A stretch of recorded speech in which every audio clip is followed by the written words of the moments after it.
Excellent. Okay, perfect. So, welcome. So we have been doing a really fun series. Many of you have been with us and followed along, talking about the regions of Champagne over the last month. This has been really fun for us to dive into a lot of the philosophy, the production, the producers, and kind of the single vineyards of many of these regions. It's been really interesting. I hope you have enjoyed it as much as we have. So I'm just going to go ahead and get started. I mentioned we might still have a few people joining us. But you always, this actually is perfect for the situation. So I always say, when having a party, open the champagne first thing, and it's the people that arrive on time that get to drink it and enjoy it. That's what I always say, right? Have that champagne at the beginning, and then have maybe something like Cremant or other wines for the rest of the evening, because we know once we get started socializing, we're usually not thinking about the wine quite as much. Wine really, I guess champagne really should be drank sitting down. I think it's Frederick Panayotis, I think it's Frederick of Ruinart, the chef de Cave. He says that 90% of champagne is drank standing up, when it should be enjoyed sitting down with a meal, right? We so often think of champagne as only an aperitif style wine that we drink when socializing, during the holidays and before dinner, but it's just simply not true. And I think in the Aube, we're really talking about a style of wine that can complement the table and foods. We're close to Burgundy in this region, and we have a lot to talk about. So the first thing I thought, and Angelique, this is kind of perfect that you said, well, we're drinking a wine. It's not coming from the region, but we're drinking a champagne. So when I came home today, I didn't have the champagne for this evening that some of you are enjoying, although we're going to talk about those. But I kind of like that, and I'll tell you why. I oftentimes like to say that I don't always try to focus just on guided tastings, because although I think guided tastings are extremely important, or let me rephrase that, tasting wine is incredibly important to learning about and understanding wine. But sometimes we put too much emphasis on a guided tasting from somebody else to tell us what to expect from regions and grape varieties, rather than learning how to decipher and identify for ourselves what we're actually tasting within the glass, right? So one, that's important. We need to think about how to learn about our experience to the wine. I also like to say there isn't a right or wrong way to taste and drink and enjoy wine. You should drink what you do like, but obviously we know we want to learn a little bit more about it to increase our enjoyment. So I came home today and I was like, I have champagnes here. Do I have anything coming from the Aube that I want to open up for tonight? And I have this wine, Gaillimard. I don't really know anything about this producer. I think I saw a few bottles somewhere for like $30 or $35, and I picked them up because that's a good price for champagne. So I wanted to try it. And I looked at the wine, and I can learn a lot about this bottle by reading and deciphering the label without knowing anything about this producer. So one, of course, we know that the region is Champagne. It says it right on there. Champagne is the only AOC in France where you don't have to actually put AOC on the label. Champagne stands on its own. So we know it's a region with a style of wine that is sparkling, fermented for the second time in this bottle, right? Now it also tells me Blanc de Blanc. All right, so now I know that this wine is made from white grapes. Most Blanc de Blanc in Champagne is always made from Chardonnay. We're going to talk about the exceptions that we might find today, which are more common within the Aube than they are in other places. And then it says Le Ricey. So this tells me something too. I know it's a Blanc de Blanc, it's Chardonnay. I know that it comes from Le Ricey, which is a village located in the Aube or the Côte, and that tells me that this style of wine is going to be richer and riper because of that southerly location. So I don't know anything about this producer, but they've given me a lot of information on this label, and that's how we read that, right? And decide, even if we don't know who the producer is, whether we think it's something that will suit our palate at the time. So as I mentioned, for those that are just joining us, I don't think we've done a demonstration on opening a bottle of champagne. So I was just thinking we might go ahead and do that now, because why not? And of course, as a sommelier, you should always have a serviette, which I forgot, but that's fine. I've got one here. My serviette comes in the form of a napkin that's on my dining room table. So most importantly, of course, is knowing that the wine in the bottle is under pressure, and you have to be very careful when opening this. Now, almost all sparkling wine bottles do come with sort of a tab or a perforation where you can just sort of tear off the foil itself. On this one, I don't see it, I'm sure it's there, but I like to just cut the foil the same way I cut any foil off of a bottle of wine. So on the neck, underneath where you would find the actual cage, I just make a couple of cuts there, and then I can just very easily remove that foil like so. Is everybody else opening their champagne right now too during this demonstration? Hey, Amber, mine was like this. What is this? Is that grown yet? Oh, that's this different. The Moutard Côte de Bar. Oh, interesting. I don't know. I haven't seen them do that one before. I'm almost afraid to open it. Is it like, it looks almost like a push? Is that what it is? But be careful. So. Okay, all right. Yeah, we'll take a look. It doesn't have a cage, does it? Interesting. Yeah, I don't. I wish I was there to do that with you. It'd be kind of fun. Put a little danger in it.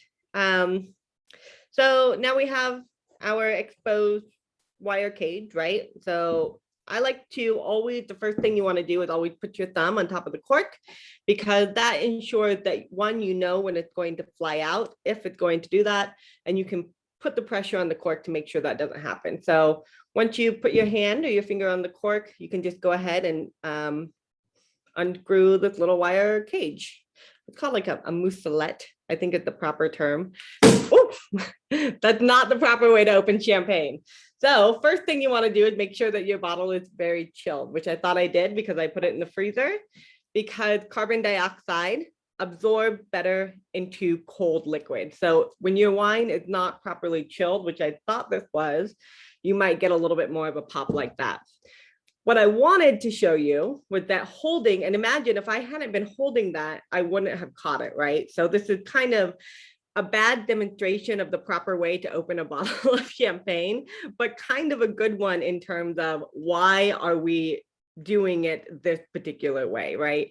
So because I had my hand over that cork, I was able to catch it. Otherwise, it would have shot off into the television, some planters or somebody's face, right?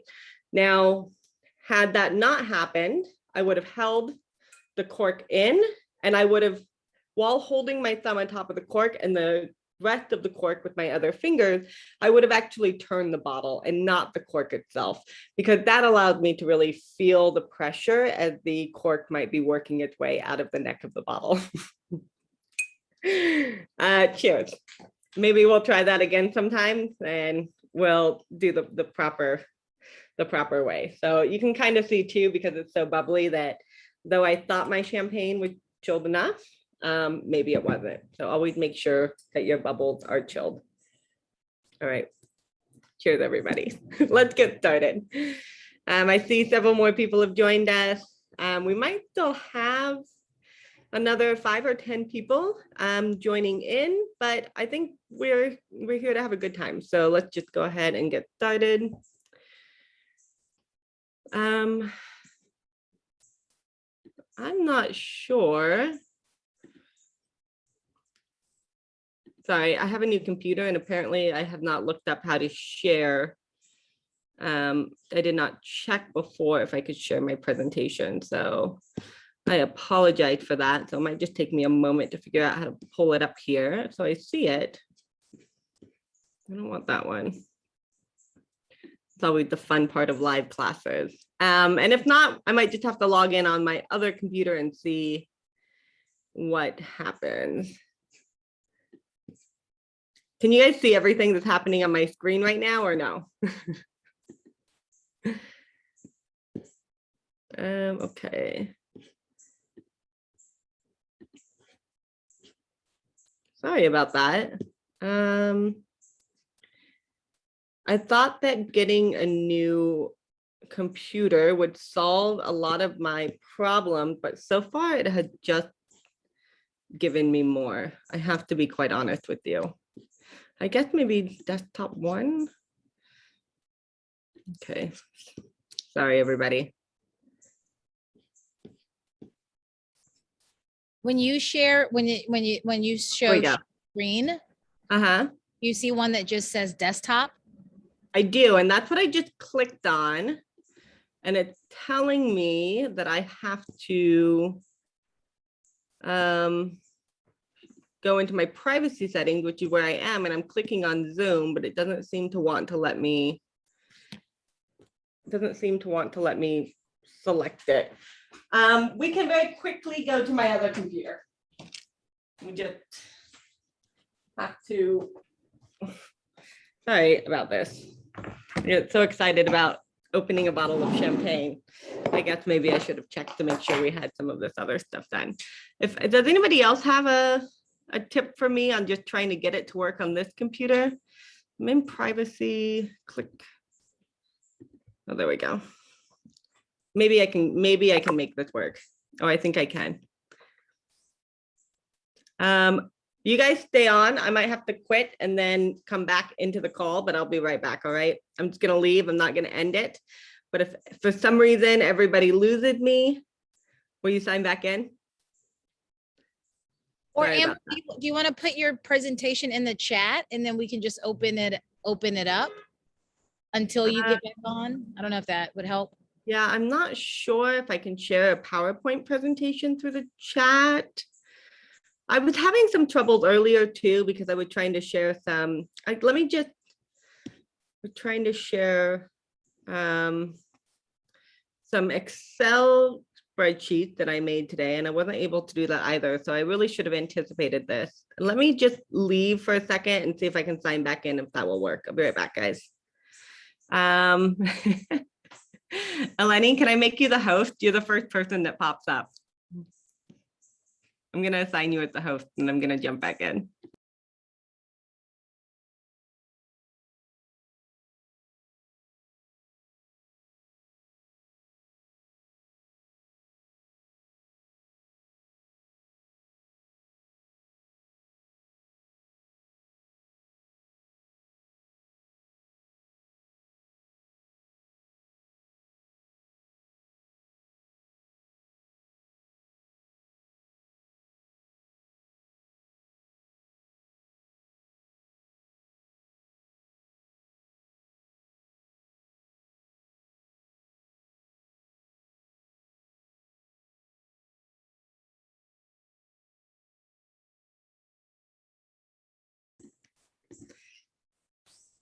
All right, let's try this again.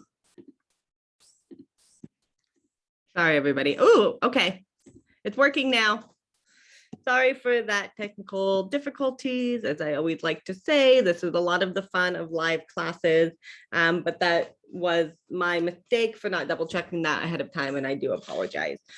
So let's just jump right into it since we've had a kind of a leisurely start here. Thank you, everybody, for being so patient.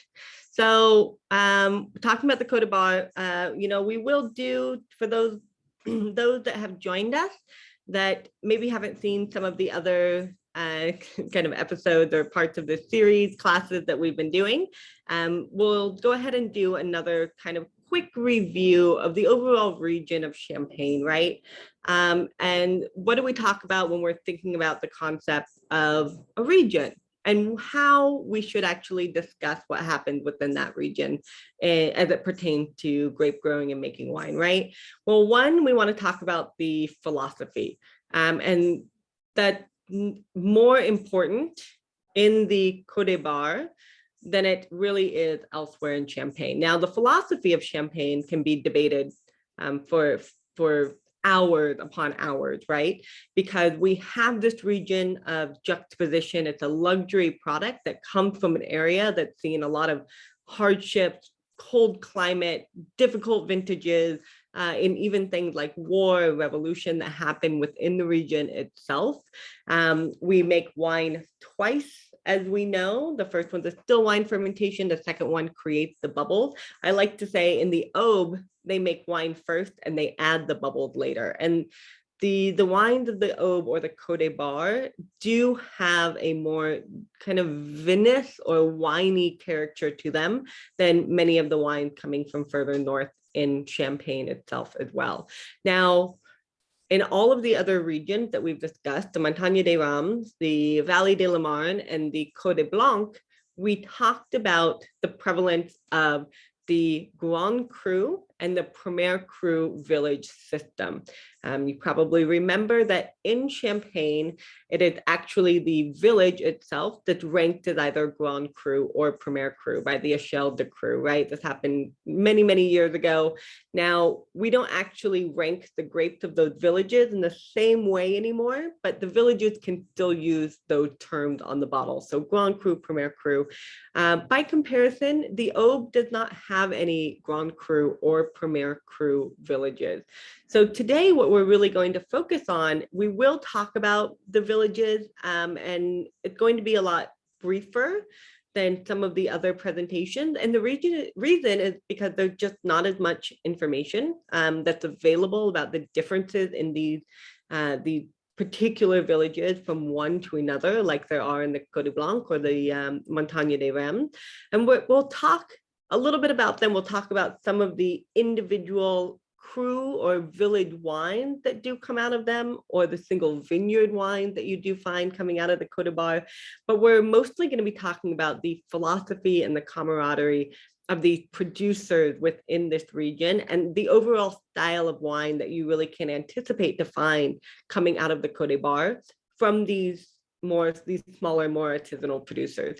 There's a lot of grape grown in the Côte Bar, and a lot of those grapes are sold to local negotiants, co-ops, and even the houses a little bit further north for their blended champagnes.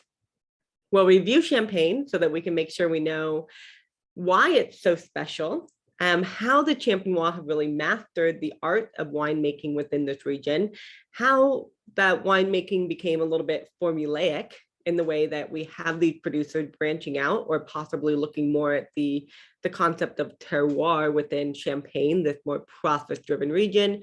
We'll talk about Mongout, a region kind of this hill of the Goths. It's this outcropping of chalk that we do find further south than the Côte Blanc. So it really does stand out because of that. Of course, we're going to talk about the Côte Bar, the major villages that we find the most prominent growers in today and producers. If you go to any really great restaurant or great wine list in New York City, you will probably have seen at least one or two or three of these producers on a wine list, because they really are the producers that are pushing the envelope. These are the innovators that are really kind of changing the face of Champagne, along with their more northern partners, of course, or their more northern brethren, I guess, that are looking at these single vineyard and single village terroirs further north. So where are we? We're in Champagne. We're the most northern major wine growing region in France. It's considered a cool climate region.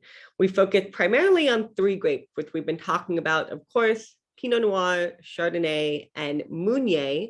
But what's really exciting today is that there are several producers in the Aube that are really focusing on these other indigenous sort of Champenois grape varieties, which we're going to discuss. So even though we primarily really only talk about 3 grape varieties in Champagne, there are a total of 7 grape varieties that are authorized. And if you have the wine coming from Ledoux today, one of those, the Pierre Gerbais, does have some of that Pinot Blanc in it. It's the most important producer of Pinot Blanc as well, located in Champagne.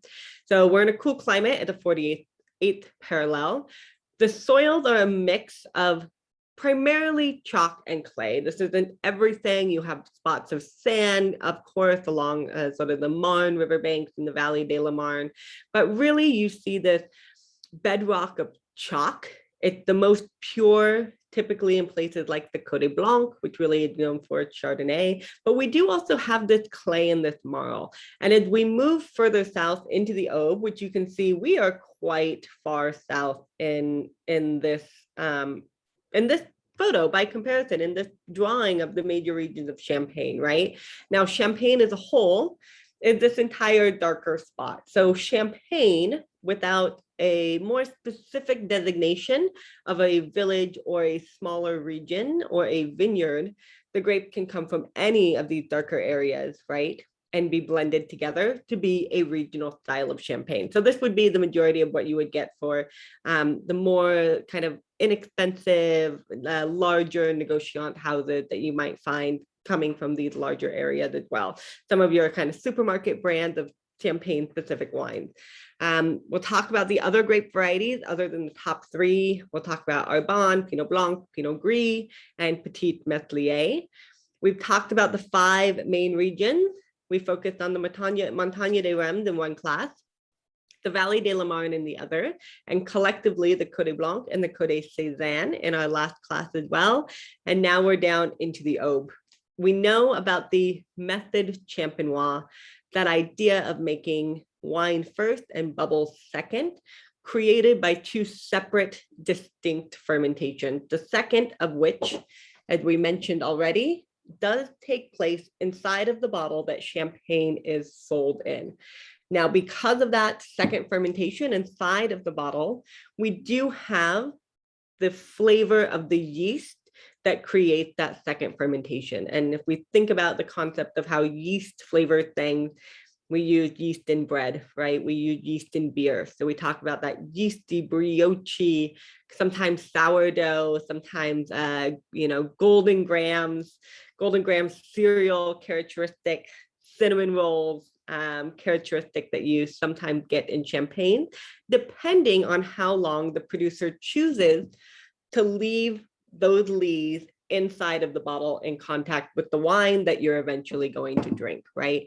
So there's a lot of steps in making Champagne. This is why we consider it to be a process-driven wine, as opposed to necessarily the very terroir-driven wines that we find elsewhere in France, in places especially like Burgundy, or maybe in the Loire Valley, in the Rhone, other places like that, all the valleys, right? The valleys.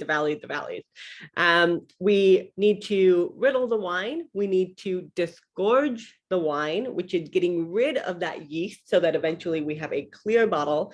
And then we need to add a dosage. And the dosage is making up for any leftover wine that you might have lost when popping your bottle, but no. So when you do pop the bottle after the second fermentation, there is a little bit of wine that's lost, and we pop the top off to get rid of that plug of yeast that has eventually worked its way into the neck of the bottle. We'll look at a picture in a second here, right? And so we want to remove that plug of yeast. We lose a little bit of the wine. So we add some wine to top it up to sell to the consumer. And when we add that wine, that determines the dosage. That means how sweet or dry the wine will be. Now, most champagnes are dry or on the drier side. Now, everywhere within the EU, the European Union, there is legislation covering sparkling wine and how much sugar per liter can be within your wine to adhere to the certain category levels of sweetness, right? So that 0 dosage, extra brut, extra dry, demi-sec, and doux. Right? I don't think I missed any, but if I did, somebody let me know. So then we consider the idea of, are we selling a vintage Champagne, meaning all of the grapes in our bottle come from a single harvest, or are we selling a single year, right? Or are we selling a non-vintage champagne, which is the more common style in champagne. Champagnes are almost always blends. We already talked about blending the different terroirs of champagne. We blend the different years of champagne. Typically, we blend the different grapes of champagne as well. The Aube is really one of the regions that's moving away from that. They are expressing their champagne oftentimes through single varietal, often through single vineyard, and many, many times often through single vintage as well. Typically in the past, the vintages of champagne were not consistent enough to use all of the grapes from an individual vintage. So we started the practice of keeping the reserve wine from previous vintages to create sort of a house style that the consumer could come to depend on from a house in any particular year. So when we think about all of our Grand Marques, right, Moet and Chandon, Krug, Ruinart, these are all larger producers who make quality wine and oftentimes blend through these different vintages. Now in the Aube, a lot of producers are doing single vintage wines without a declaration. And if you're like, what the heck is that? That means that oftentimes all of the grapes are coming from a single vintage. But one of the stipulations is if you put a single vintage on your bottle of wine, your wine in the bottle has to age, again, with that yeast, those lees, for a minimum of 3 years. Now, oftentimes in places like the Montagne des Rams, in the Côte Blanc, producers exceed this minimum aging. That's the floor, right? Not the ceiling, minimum aging. So oftentimes producers exceed it. Well, what happens if all of your grapes come from a single vintage, but you don't age your wine for a minimum of 3 years? Well, that actually means you can't release that wine with an indication of vintage on the label, like 2013, 2010, 2016, right? You would have to declassify that as a non-vintage wine, although it might technically be a vintage. Now, oftentimes, and I didn't really check to see if this was one of those, I don't think that it is, but sometimes you'll notice, and this is a negociant, but sometimes you'll notice on a bottle of champagne, something on the back that said just like a single R, not like RM, like Recollant, Manipulant, just an R, and then something like 15 or 16. And sometimes that's the producer's indication that that vintage was 2016, but that they're choosing to release it as a non-vintage, or that they legally cannot because maybe the wine hasn't aged for that minimum 3 years on the lees. Everybody's with me? There's a lot, right? So we talk about the idea that champagne has become kind of formulaic in making these wines, that they have mastered making these sparkling wines, right? And when we've mastered something, that means we move on to something new. So we also talk about the concept of the Blanc de Blanc. In Champagne, almost all Blanc de Blancs are 100% Chardonnay. It does mean that all of the grapes used in the wine were white, but there are exceptions. We do have those other grape varieties within the region that can be used in Blanc de Blanc champagne. And we see that more commonly within the Aube. There are several producers we'll talk about who do 100% Pinot Blanc, Blanc de Blanc coming from the region. And then we talk about Blanc de Noir, all of the grapes used within the wine are black grape, but we make a white wine from it by squeezing the clear juice away from the skins of the grape immediately so that they don't macerate with the skin and have any color, right? Most wines are blends of the 3 main grapes and are usually white, meaning we usually don't include the skins in the winemaking. When we make rosé champagne, which is really common also in the Aube, a lot of times they are sort of Blanc de Blanc wines, maybe coming from a lot of Chardonnay, with maybe 6 or 5% of still red Pinot Noir blended in. So it is one of the only regions, I think the only region in France, where you can actually blend white and red wines to create a rosé wine. So we'll talk a little bit about the history. There are 17 Grand Cru villages and 44 Premier Cru villages, but it doesn't matter for the Aube. Here you see the process of the champagne method.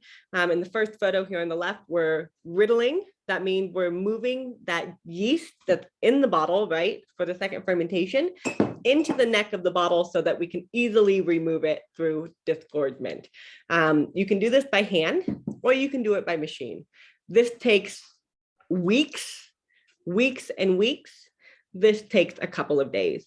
In terms of the quality or taste, there really is no difference, but it's more romantic really to do it the old-fashioned way with somebody in the cellar turning those bottles each day. So you can see that yeast in the bottle eventually moved into the neck, which you can see here. We disgorged the wine. We have that pop. And then we're going to add our final dosage with that wine to top it off. I think I saw somebody raise their hand. Did I see that? Yep, I did. Quick question on the whole riddling between the romantic doing it with the hand. Like realistically, are producers still doing that, or Yes. is it they are? They are, but most commonly it would be for a producer's tête du cuvée or their top wine. So there are some producers that have a small enough, I guess, inventory, a small enough production that they might do it themselves or pay somebody to do that all by hand. But more realistically, it's done by machine. It costs less, it's faster, it's more efficient. But then maybe for their top wines, they'll still hand riddle them within the cellar. One of the things about champagne is you can't make it any faster. There's a lot of stipulation for champagne about how long the wine has to age. If you put champagne on your label and it's non-vintage, it has to age for 15 months at a minimum. So, it's really hard to crank out more champagne. And it's really hard because even though champagne itself is a pretty large region, the vintage variation and how grapes grow every year really limit how much production you can make. And there's also limits on how much juice you can actually squeeze out of your grapes. So they do have limits on that as well to control the quality of the winemaking. So we might want to make more champagne faster, but you can't really. And this is one of the things that really keep the cost of champagne at a more premium price compared to other wine, besides the fact that it takes longer, it's costly, it's a cold climate, and so forth. Now we have all of these different components that do affect the final style. It's really not enough to say, oh, I like champagne, I love champagne, because really champagnes have a huge difference in style depending on the grape that you use, the vineyards, of course, that they come from. Is the producer choosing to use oak? This usually it's not new oak. So we're not usually looking for those flavors of new oak that we think of, like that vanilla and that cinnamon, that clove, that nutmeg. We're usually talking more about the more kind of vinous and oxidative character that oak can add to a wine. Are they using malolactic fermentation, that secondary fermentation you oftentimes see in champagne, or in Chardonnay, that secondary conversion that gives the wine a little bit more creaminess, a roundness, sometimes a butteriness, right? Are we doing that? Some producers believe that letting your wine go through, we call it ML or MLF for short, right? ML, malolactic fermentation, decreases the ageability of the wine. And champagne does have to age for a certain period of time, right? How are we blending? Are we blending across regions, vintages, grape varieties, vineyards? How long is that period of autolysis? That's the term that we use for how long the juice spends on those lees or that yeast within the bottle. And the dosage, how much sugar, that natural grape sugar, are we adding to the wine to either make the champagne very balanced or give us a little bit more of that impression of sweetness.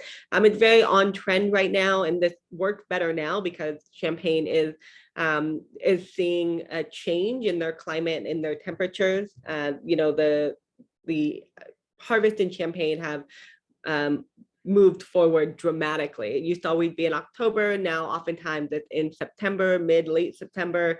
And there have been 4 vintages on record in Champagne that have started in August. And those have all been within the last, 20 or 30 years. So, and then we think about that period of bottle aging post disgorgement, which also makes a difference. All right, I don't want to keep you guys tonight for so long because I feel really bad that I couldn't get my technical stuff together earlier. So a lot of the history we're familiar with, but the Aube does have a little bit of its own history. It is much further south. It's 70 miles south of Epernay, which is kind of the heart of the Champagne region. So you have heard me use two terms, the Côte Bar. The Côte Bar is the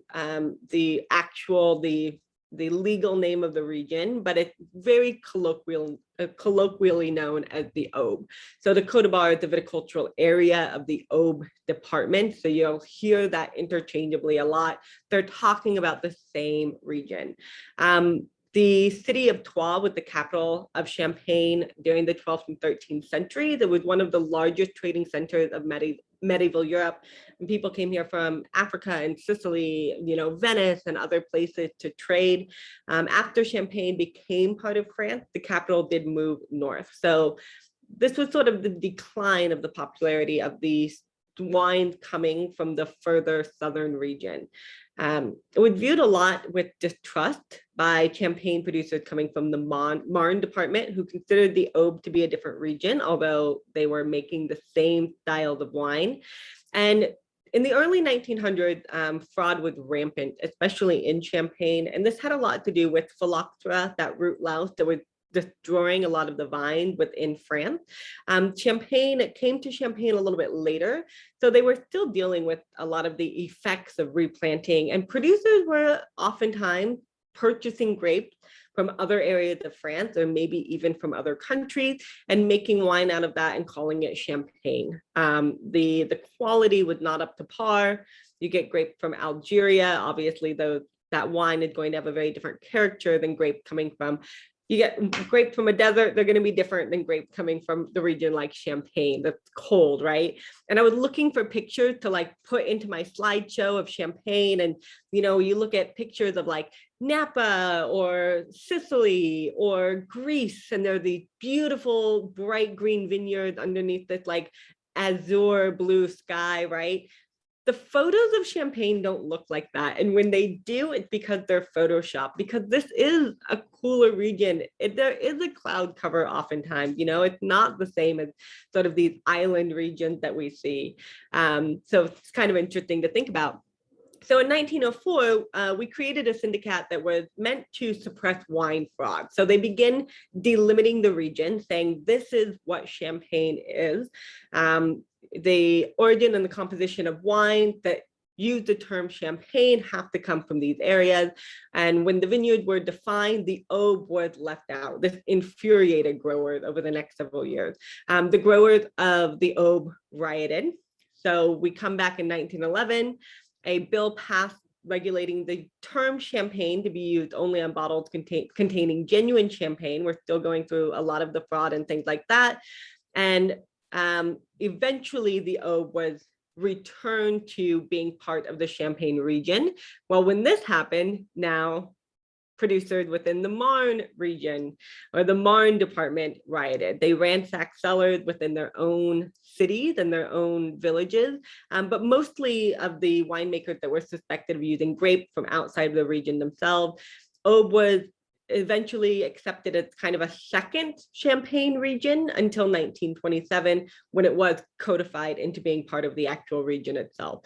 So it kind of had been this area that's been isolated and remote and kind of looked down on by the rest of Champagne.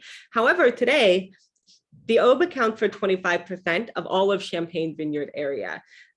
It is much more remote, it's much more rural. It doesn't have the vine-packed slopes of the Marne, of the Côte Blanc, of the Montagne des Reims. It's much more common to see these vineyards interspersed with other crops, with cattle, with streams and forests, right? Historically, there were just a few really important producers. Drapier and Fleury are the two that we'll really talk about for the historic producers. And the majority of growers sold their grapes to local co-op, negociants, or the bigger houses further north, who, yes, were using grape from the Aube within their own wines, right? Adding a little bit more oomph and body. It's also not uncommon that the producers of the Aube sometimes growing grapes or making wine is not their only job, or oftentimes they come to it as a second career after working in other fields within France as well. Since 2000, several grower producers have really emerged from the region. We're going to talk a lot about Bertrand Goutureau of Brut and Sorbet. The climate is warmer. We're further south. We're the most southerly region, the most southern and the warmest region of Champagne. Keep that in mind, right? Because we're going to say something funny in a second. The soils are different as well. It sits on Kimmeridgian marl soil. These are the same soils you find in Chablis. The Aube is closer to Chablis than it is to Reims in the north, in Champagne, right? And we have an older bedrock than the Cretaceous chalk that we find around the Marne River. But really the Aube like straddles these two soil types, right? Like it's right on the edge of the Kimmeridgian soil and then a lot of the chalk that you find further north within Champagne. So the wines really possess this ripeness of fruit, this intensity of body, but they also are more saline and they have this minerality to them too, because they do have that sort of chalk sometimes interspersed as well. Because we're close to Burgundy, a lot of producers look to Burgundy for inspiration, and the wines tend to be more vinous. Producers will more commonly utilize oak. A lot of them utilize less sulfur in their wines, and sometimes, not always, this isn't like always the way, but there are a lot of these sort of up and coming or new wave producers within the Aube that are really important in the wine scene right now, that bottle at a lower atmosphere of pressure. So most champagne, why did this bottle pop like that? Because I mean, essentially this had the same amount of pressure in it as like a car tire, right? But some of them are bottling at this lower pressure. They create less pressure in the bottle with the recipe of yeast and sugar during that second fermentation. And so the wines are a little bit softer in terms of their bubble experience, right? Something else that's really interesting, we talked about the concept of we're the furthest south in Champagne, right? The furthest south in Champagne, the warmest region in Champagne, and they're right next to Chablis on the same soil. But the Aube is not planted to Chardonnay. It's planted 86% of the plantings within the Aube are actually Pinot Noir. So that could be attributed to a Cistercian abbot who founded a monastery there and established Pinot Noir in the area after Gerbais, which was actually here first. But what's really interesting is that why do we have Pinot Noir in the Aube and Chardonnay in Chablis? Well, the Aube is the warmest, most southerly region of Champagne, and Chablis is the northern, coldest region of Burgundy, right? And so really it makes you think about the context of these regions. Like we use a lot of analogies in wine and we use a lot of generalization because there's so much to understand, but we always have to think of the context of the region that we're in, right? The warmest region in Champagne is next to the coldest region in Burgundy. So it's just kind of interesting, the context of the situation. We see a lot of the more uncommon grapes, Pinot Blanc, Arbonne, Petit Meslier, Pinot Gris, oftentimes known as Froment within this region. We're going to talk about Rosé de Ricey. So down here in the commune of Les Ricey, we'll talk a little bit more about it. The southernmost village of Champagne in general, and Les Ricey is a still rosé wine coming from Pinot Noir from the Champagne region. Organic and biodynamic viticulture are quite common, and Champagne Fleury, one of the producers we'll talk about, was the first to be certified biodynamic in Champagne. So that's really kind of cool that you see a lot of that philosophy here, a lot of that camaraderie. There's two main areas within the Côte d'Ivoire, and most of the producers are in this kind of southwesterly area known as the Bar-Secrenat. And there's only a few producers, although one of them is really important, which would be Drapier over here in the Bar-sur-Arbois. Montgou is a really interesting, Montgou, I guess, Montgou, that's how you say it. Montgou is a really interesting area that's just outside of the city of Troyes, and it's an outcropping of chalk. Between the Côte Cézanne and the Côte Bar, it's really, you don't see a lot of grapevine. Like you notice that there was sort of a break in the overall Champagne region between the two areas. This is a lot of kind of marshland here. It's really not suitable for the growing of grapevine.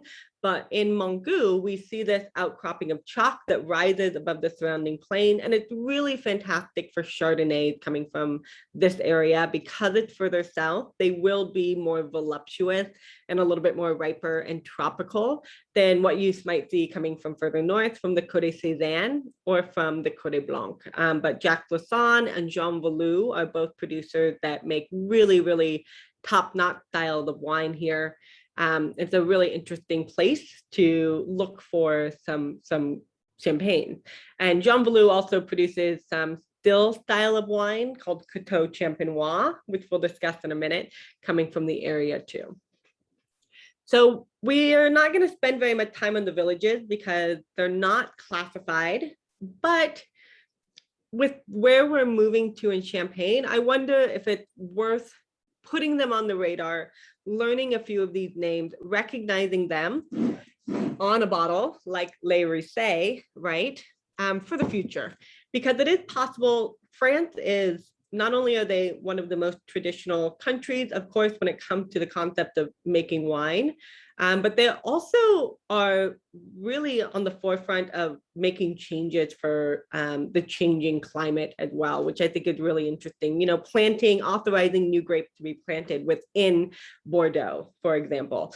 Does this mean that every wine coming out of Bordeaux next year is going to be Alvarinho? No, of course not. There's still going to be restrictions on these other grapes that can be used.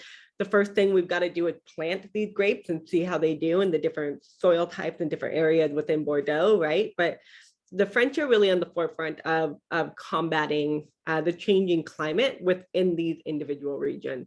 So we're not going to go through everything in the interest of time.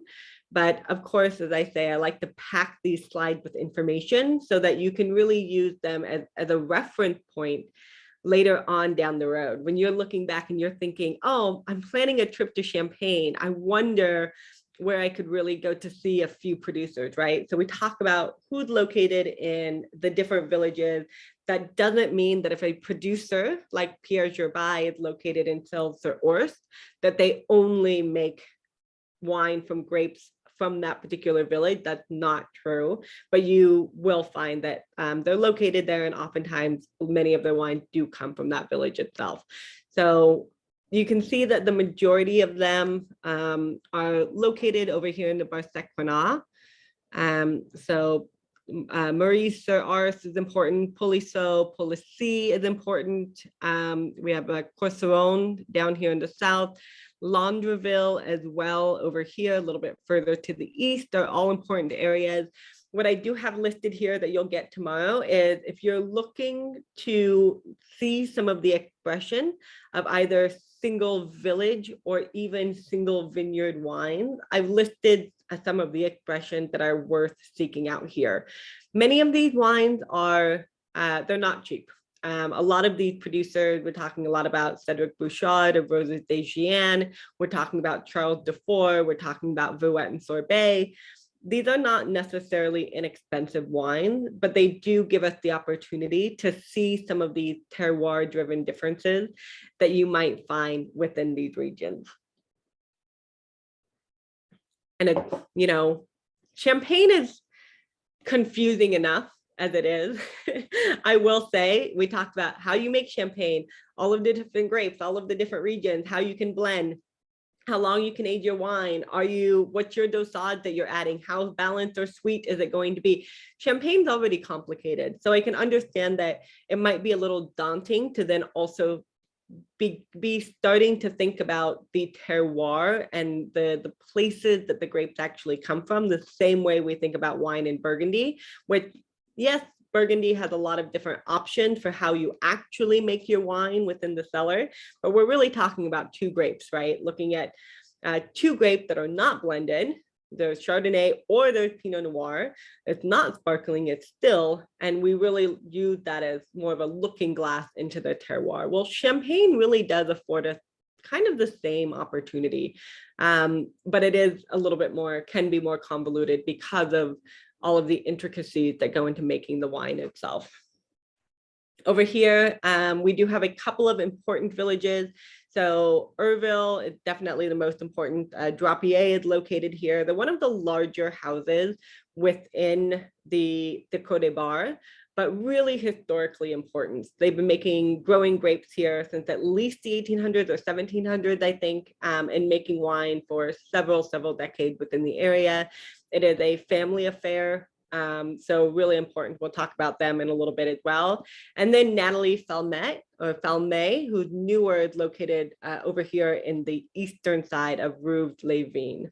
So also somebody to look out for as well. Les Ricey, Rosé de Ricey, we talked about. These wines are made in pretty small production. Alexandre Bonnet and Olivier Oriot are probably the most well-known producers. They're not the only. Oriot is the producer that really was really pushing for this appellation and really showing what we could make. As far as I know, he makes the only single vineyard Rosé de Ricey wine. He has a couple of different ones. It comes exclusively from this region, Rosé de Ricey. It has to be made from 100% Pinot Noir. You cannot blend it with Chardonnay. You cannot use Meunier or any of the other grapes. It usually has a very, again, that kind of like we talked about in the Champagne, that sort of umami kind of saline, savory characteristic. You get a lot of that in Rosé de Ricey. It's definitely worth seeking out. Côte Champenois is I don't know that we've really covered this so far, so I just wanted to touch on it for a moment. Côte Champenois is still wine coming from the boundaries of Champagne. It also comes from the three main grapes. You can make rosé, you can make white, you can make red.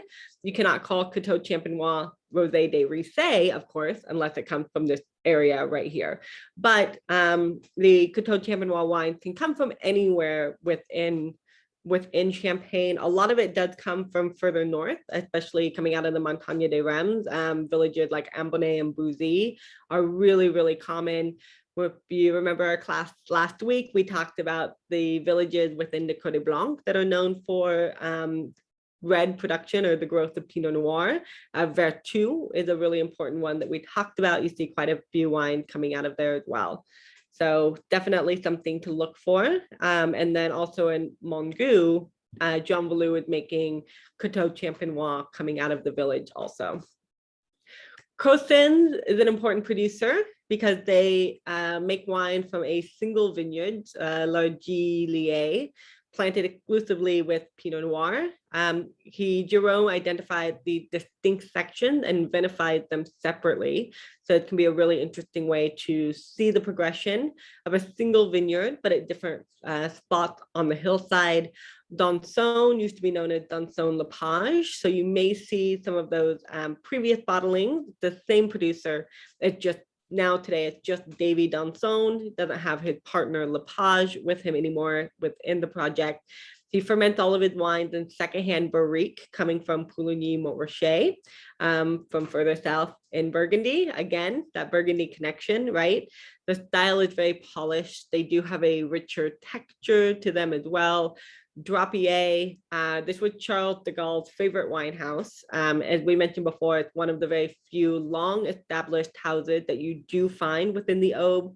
Michel Drapier is the 7th generation, and today he works with his children, Charlene, Hugo, and Antoine. He tends to vinify his wines in stainless steel, but they still have a richness to them. And this is really interesting for Champagne, especially if you go to the Vallée de la Marne, or if you're going to the Aube, to the Côte Blanc. Depending on the location of your vineyard and the aspect, how it faces the sun, you might have enough richness in your grapes already that you might not want to vinify an oak. You might not want that extra pannier of oxidation and texture. You might want it to be a little bit more linear and keep more of the fruit. So there are different reasons for using stainless steel versus oak. One is not better than the other unless one is better for your particular palate. And that's why it helped to taste wine, think about what it is we're smelling and tasting. And then from there, we can think about what it is that we do like, identify that, and then that helps us find better wines for our particular palate, right? He makes a lot of fantastic wines. He does a Brut Nature without sulfur. These wines will always be more savory. They will have less fruit. They will be a little bit more oxidative and nutty if you see that. He does work with the other grapes of Champagne. Côte has Pinot Blanc, Arbane, Petit Meslier, and Chardonnay in it. He makes 2 Tête du Cuvée wines, Grand Cendré, or cinder, kind of like ash for a village that suffered a fire a very long time ago, and also a rosé. He also makes Michel makes a cuvée called Carte d'Or. It's like the gateway to the Côte d'Or, right? The gateway to Burgundy, kind of that homage to the connection that the region does have with Burgundy as well. Charles Dufour is a newer producer taking over his family's estate. He is certified organic. He works with a lot of old vine Pinot Noir and Chardonnay, and also some old vine Pinot Blanc vines. He's really focused on vineyard specificity.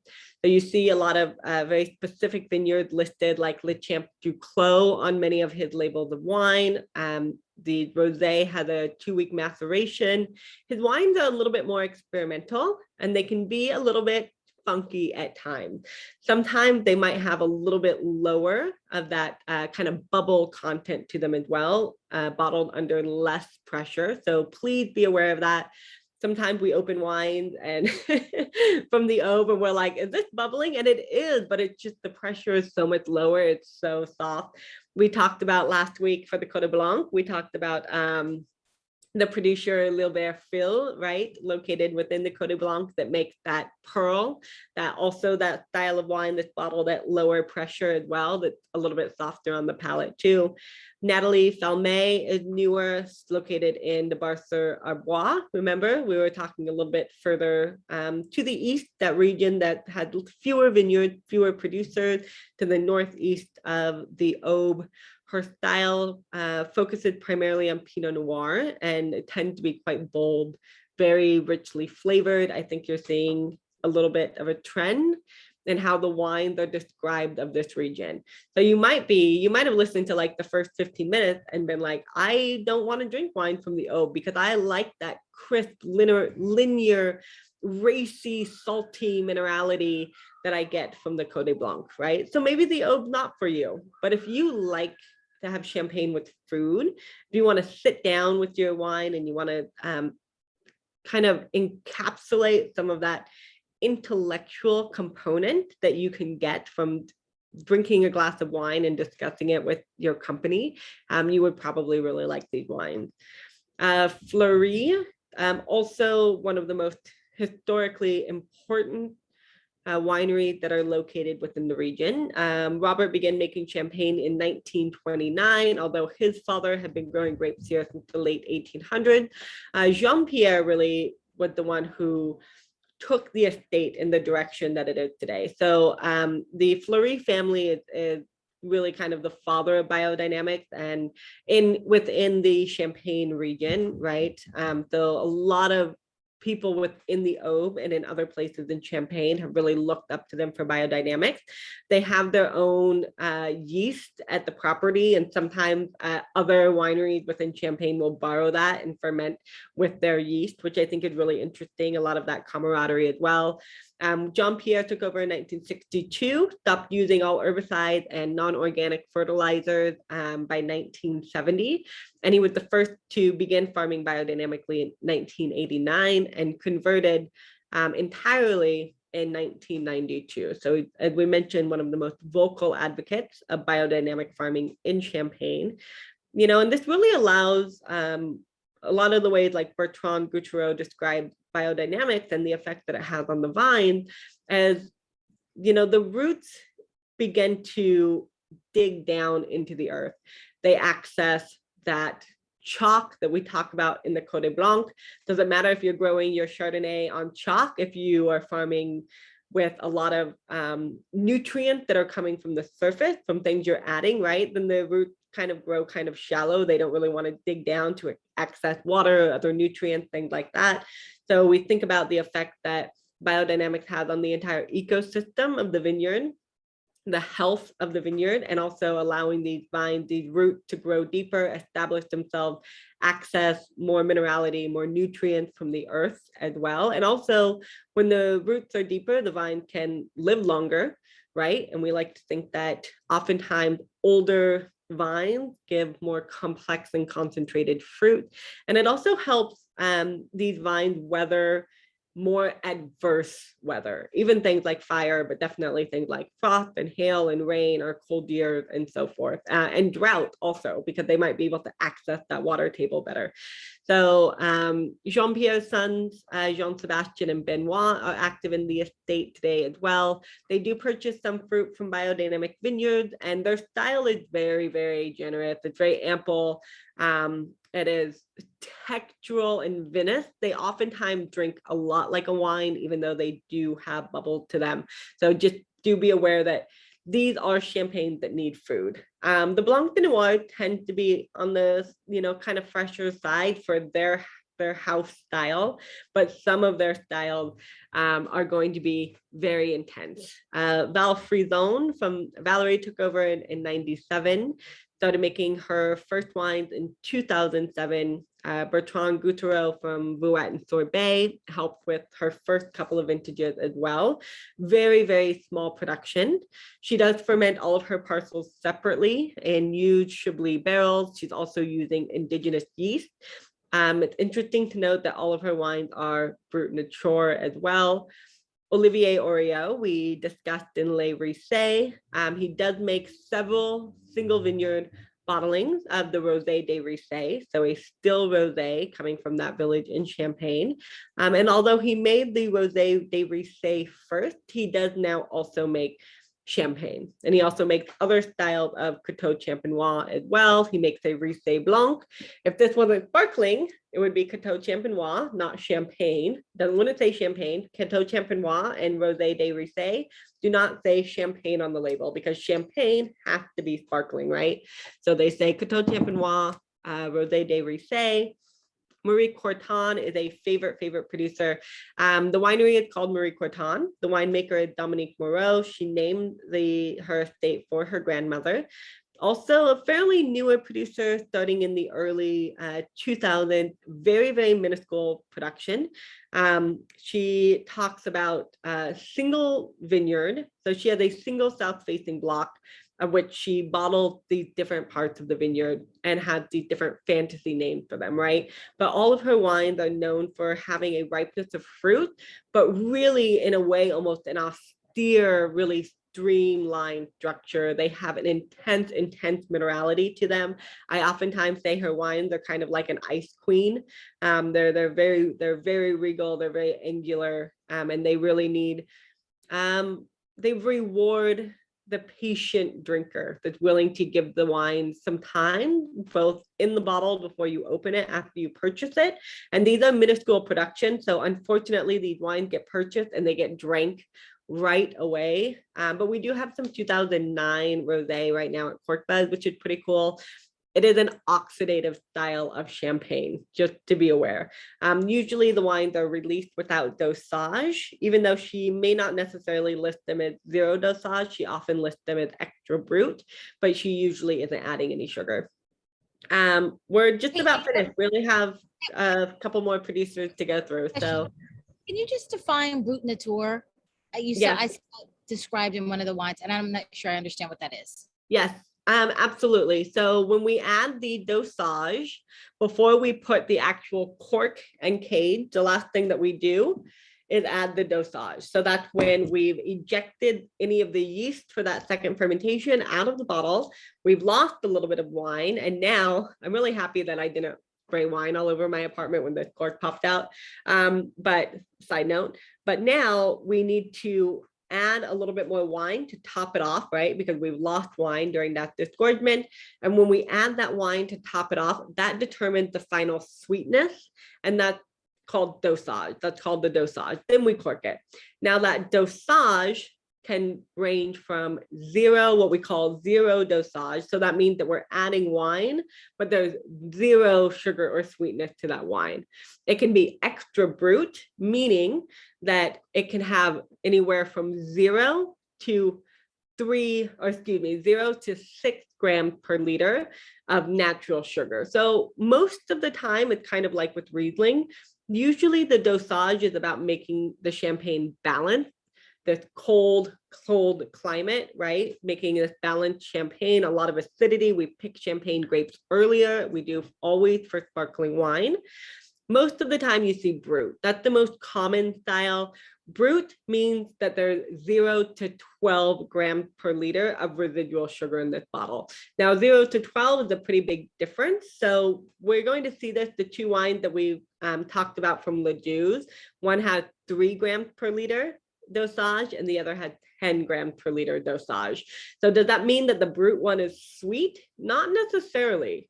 It's not sweet in the way that we were like, oh, this tastes like sugar or syrup or, soda, but it's just a little bit balanced. And sometimes it makes the palate feel a little bit kind of a riper or fruitier character and maybe a little bit softer, not as austere as something with no dosage. You can have extra dry, which is actually more sugar than what we find for Brut.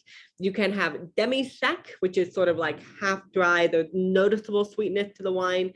Demi-sec is usually between, and I'm not good with numbers, so I really forget. So so 0 dosage means you're not adding any sugar at all. You're adding wine, but there's no sweetness to it. Extra Brut is 0 to 6. Brut is 0 to 12. Extra dry is 12 to 17. Demi-sec is 17 to 32, I believe.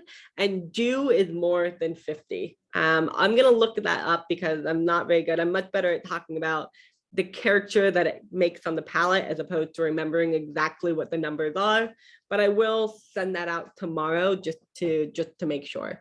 So 0 dosage is almost always your driest, most austere, more acidic style of champagne. That was kind of a long description for that answer. So Rosé de Ricey, this is Cedric Bouchard. As I mentioned before, many producers go on to other careers before coming back to Champagne if they grew up here. He also produces single vineyard, single vintage champagnes of remarkable density.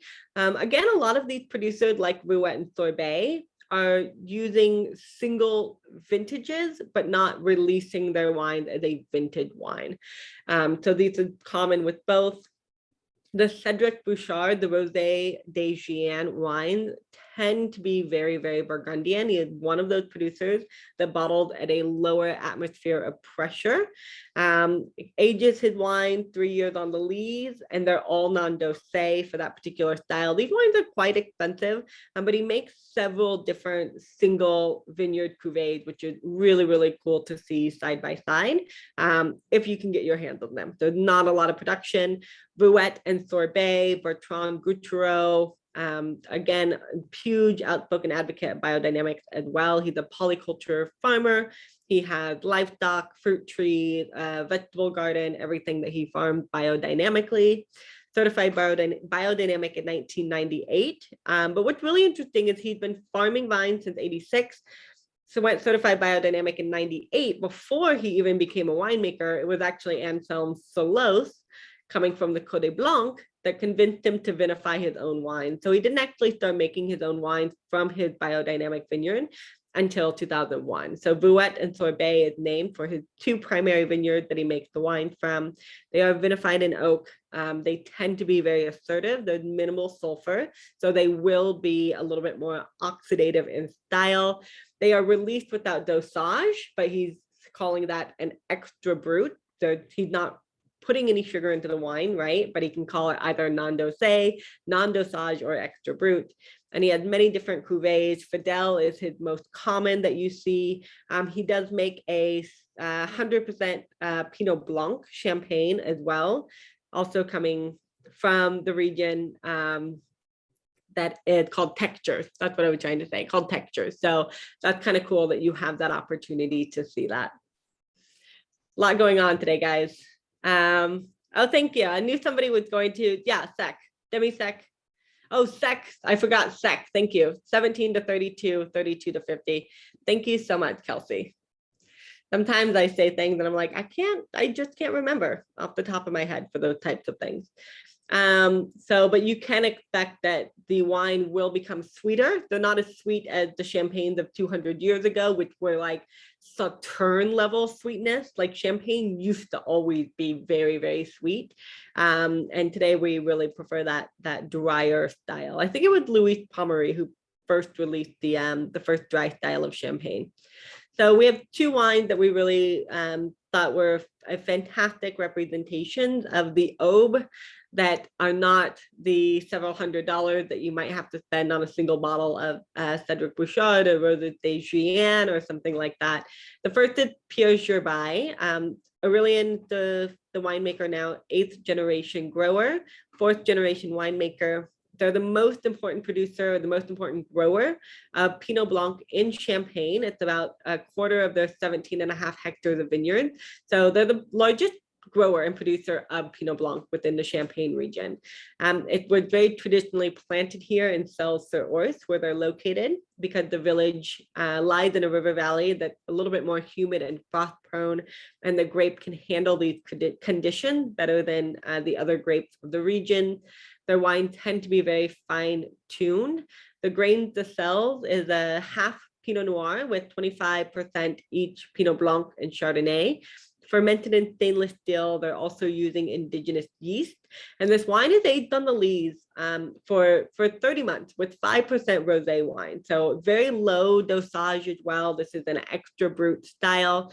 What I think is really cool about both of these wines is they're non-vintage.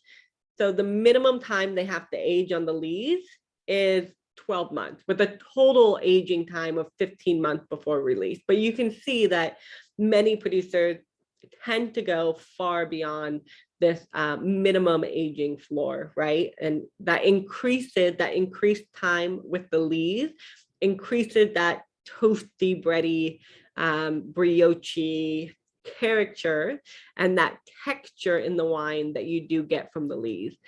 We also haven't had a champagne. So if you followed along with the champagnes that we've had for this entire series, one of the things that we really wanted to showcase was not only the different regions, but also every different style of dosage that you could have, except for it's really difficult. You don't find very much like demi-sec. I've never had a do champagne. There's some great demi-sec styles coming from like A Margane can be really fantastic, but you just don't see those kind of sweeter styles very often anymore, especially here. We wanted to show you a rosé. We wanted to show you vintage and non-vintage. We wanted to show you special club. We wanted to show you blends and single varietals and things that were aged in oak and things that were aged or fermented in oak and that were aged and fermented in stainless steel or other vessels. And of course, we wanted you to see a rosé. So this is a Rosé de Saunier. So it's not a blend of white and red grapes. It's just juice pressed, just pressed away from the skins of Pinot Noir. And it's also, this family has been growers since the 17th century as well. They have 85% of their fruit come from estate vineyards, although they do also work as a negociant. And they also make wine in Burgundy too. So they're not just located within the Aube, they're making wine in Burgundy. And they make some spirits as well. So they're one of the larger families that you do find within the area as well. Francois has been running the company since the 1980s. And this is a base primarily of a single vintage with 30% reserve wines, 30 months as well on the lees. And one of the cool things too is that, I don't know if it says it on the label, but I was able to look this up with the producer information, is that they list a disgorgement date. Now, how that can help you is, especially with a vintage wine, is it can tell you how long the wines have spent on the lees. So they don't have to list this, but you might pick up something that, let's say, one of the wines that we had was the Pierre Gimonet, the Onophile 2010 Blanc de Blanc. Well, you know that the grape come from 2010. You know that it has to age for a minimum of 3 years on the lees. But aside from that, how do you know how long they actually spent on the lees? Well, sometimes if you turn the wine around, this is not an example of that, but if you look at the back label, you'll see sometimes a disgorgement date. So that will tell you how long the wines actually spent on the leaves themselves. And oftentimes producers disgorge to order. So instead of disgorging their entire collection of wines at one time, they'll disgorge, 5 pallets at a time. Each time they get an order from, a company that's importing the wine. And so they'll put a disgorgement date because you might have the different expressions of the wine based on when it's disgorged.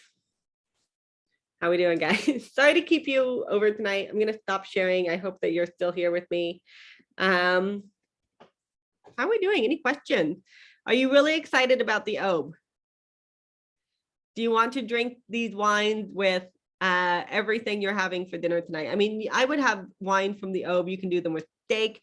I think any traditional food that you would have from Burgundy, you could have wine, sparkling wine from the Aube with, right? Because we're talking almost about the same region. Champagne doesn't have a huge, I haven't actually been, which is really unfortunate, but they don't have a huge regional food culture like some of the other areas of France. So I think you would just take these wines and you would kind of effortlessly think about enjoying them with a lot of the wines that you find from Burgundy, which is not so much further south, right? Thank you, everybody. This is good. That was the first time I just took a sip.